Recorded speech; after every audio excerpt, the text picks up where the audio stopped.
Assalamualaikum warahmatullahi wabarakatuh. Kami dari kelompok 11 akan memaparkan hasil diskusi kami mengenai konsep ekuitas dan permasalahannya. Kami dari kelompok 11 beranggotakan yang pertama Muhammad Rehan Alfarisi dengan NIM 71014190340.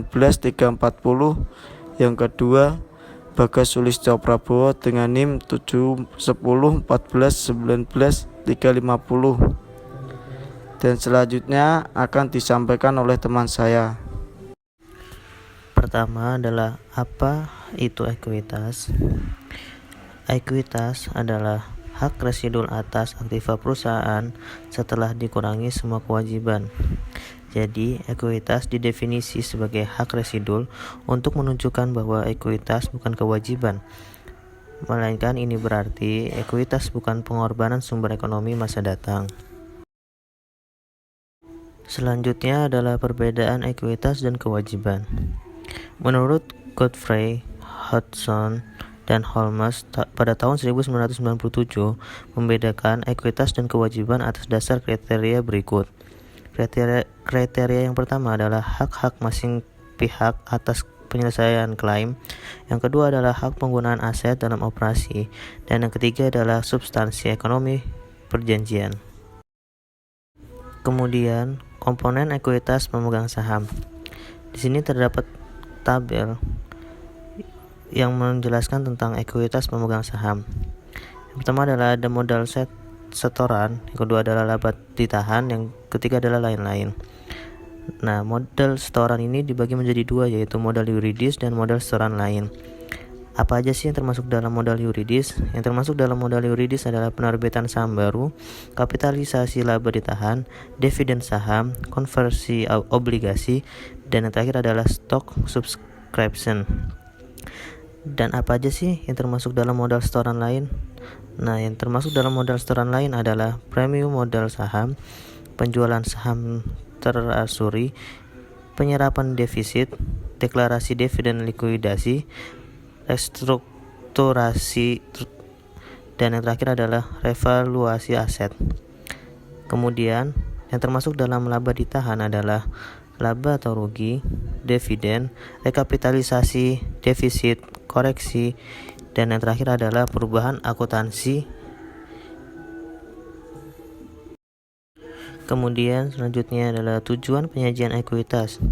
Yang termasuk dalam tujuan penyajian ekuitas adalah penyediaan informasi kepada yang berkepentingan tentang efisiensi dan kepengurusan manajemen. Yang kedua adalah menyediakan informasi tentang riwayat serta prospek investasi pemilik dan pemegang ekuitas lainnya. Kemudian yang terakhir adalah menyediakan informasi tentang kewajiban yuridis perseroan. Selanjutnya adalah pembedaan modal setoran dan laba ditahan.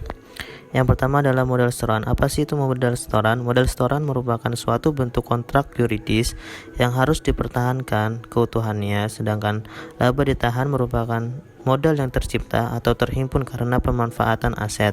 Kemudian, apa itu modal setoran? Modal setoran merupakan perubahan aset dalam rangka pendanaan transaksi modal, sedangkan laba ditahan merupakan perubahan aset dalam rangka produksi atau transaksi operasi.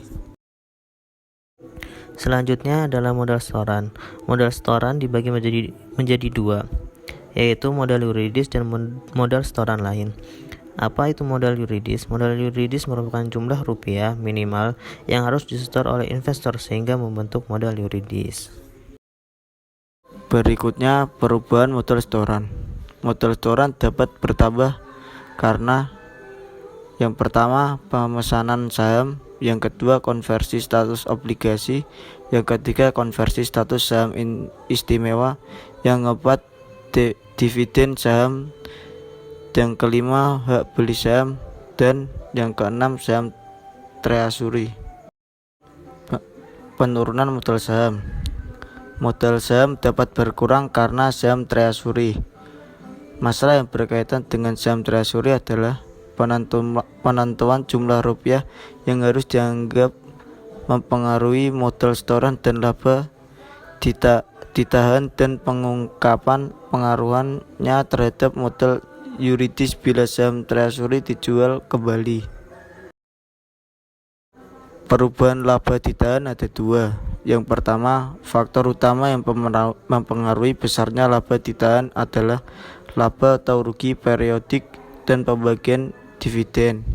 Yang kedua, transaksi khusus. Transaksi khusus sendiri terdiri dari 4: penyesuaian periode lalu, koreksi kesalahan dalam laporan keuangan, pengaruh perubahan akuntansi, dan kuasi reorganisasi. Penyajian modal pemegang saham. Yang pertama, urutan penyerapan rugi terdiri dari 5. Yang pertama, pendapatan kotor. Yang kedua, laba bersih. Yang ketiga, laba ditahan. Yang keempat, premium modal saham. Yang kelima, modal saham. Penyajian modal pemegang saham. Urutan menerima distribusi aset. Yang pertama, karyawan dan pemerintah. Yang kedua, kreditor berjaminan. Yang ketiga, kreditor tidak berjamin. Yang keempat, pemegang saham prioritas. Yang kelima, pemegang saham biasa. Perincian laba ditahan ada 2. Yang pertama, perincian atas dasar sumber. Yang kedua, perincian atas dasar tujuan penggunaan. Selanjutnya, laba komprehensif.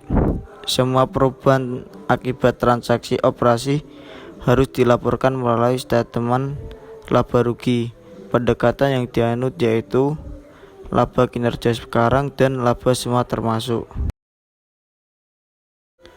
Kesimpulan dari materi yang kita sampaikan ada 2. Yang pertama, konsep kesatuan usaha memisahkan secara visi dan konseptual antara manajemen dan pemilik. Ekuitas pemegang saham menggambarkan hubungan yuridis antara perseroan dengan para pemegang saham.